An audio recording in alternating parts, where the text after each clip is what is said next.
welcome back, and now let's talk about the newest expedition, the light one.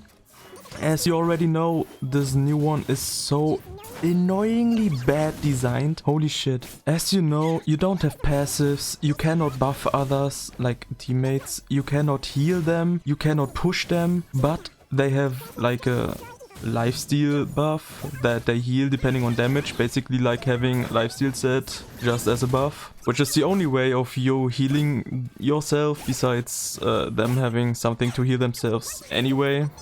So yeah, my team. Cecilia is basically there to give slow debuff and defense break, and she's the only defense breaker in this team because I have my Cerise on target artifact, but Cecilia has a crazy high effect chance as long as there is slow, and with Cerise having that random dual strike, you have a pretty high chance at getting that defense break from Cecilia actually. It is 75% chance if there is a slow. If there is no slow, it's 50%. It's still nice for 2 turns. And that's also the reason why I went with target, like with Song of Stars on Cerise, to have some more damage in the end, because you're probably going to have, besides like directly at the start of the battle, defense break non-stop anyway. So Carmainrose.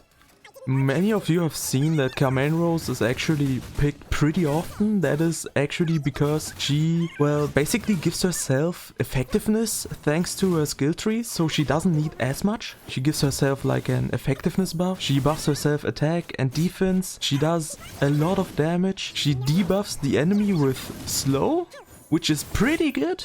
Then also Cermia, yeah, Cermia is just big damage and nothing more to talk about. This team seems to be somewhat reliable. Of course, if you get insanely unlucky, but that's the thing with basically every expedition. If you get insanely unlucky, yeah, I don't know what will happen.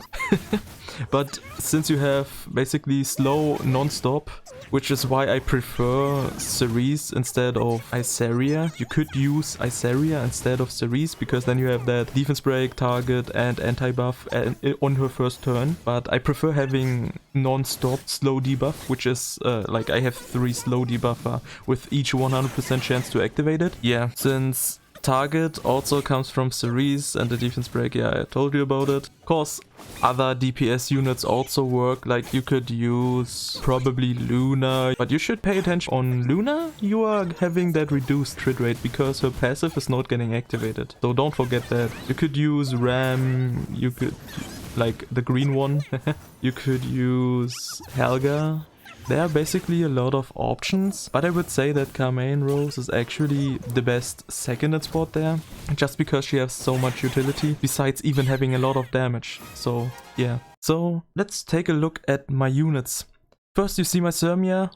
She still needs a reforge, and even with that reforge she's still at only 98% crit rate. I have to fix her somehow. As you have probably seen, I have missed some crits, which is, well, there's the reason why. Border Coin is actually pretty good because she's going to use her S2 very often, so she's getting that attack and speed up, and the speed up is pretty nice. Otherwise, just full damage. If you can get these stats, but on a rage set, it's even better. My Cecilia, she's on my PvP build still, and I won't change her artifact just for this. Well, maybe if I want to go for the Legacy card challenge. But besides that, I won't change her artifact. So if you don't use your Cecilia in PvP, you can give her like either the crit rate artifact, you can give her an attack artifact too, so that your units have more damage output, which is even better than what I have done, because that adamant artifact basically was entirely useless. So yeah, besides that, mine is also missing 5% effectiveness. Yeah, but the tankiness is alright, I think. I think she wasn't too low. So yeah, but she also provides attack break, which is also pretty nice. But keep in mind her right exclusive equipment to have that speed slow. Well, and mine was on counter, which is also pretty nice, but it's not necessary. Carmainrose, well, just as much damage as possible, but try to hit at least, well, 35% effectiveness, because she has one skill tree point where she gets 100% chance to increase effectiveness of the caster for 2 turns before the skill, which is her S3. So since she always starts with her S3, as long as she has more than 50%, she gets 50% additional effectiveness just from getting that buff.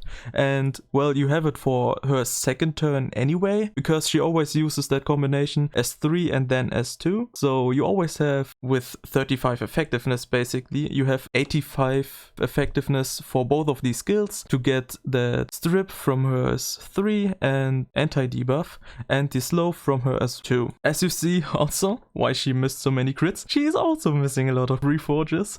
And yeah, I would say best in slot here is also Caladra. Unless your team is actually struggling with surviving, then you should give the Melissa artifact, the Bloody Rose, so that she can apply a vampire effect that your units have some additional heal, at least. And then my Cerise. Well, she's basically my PvP Cerise, just that I have recently nerfed her too, because I'm not using her anymore. So I thought, yeah, I don't even care if I'm not running her on Miss Confile anymore. So yeah, Song of Stars it is.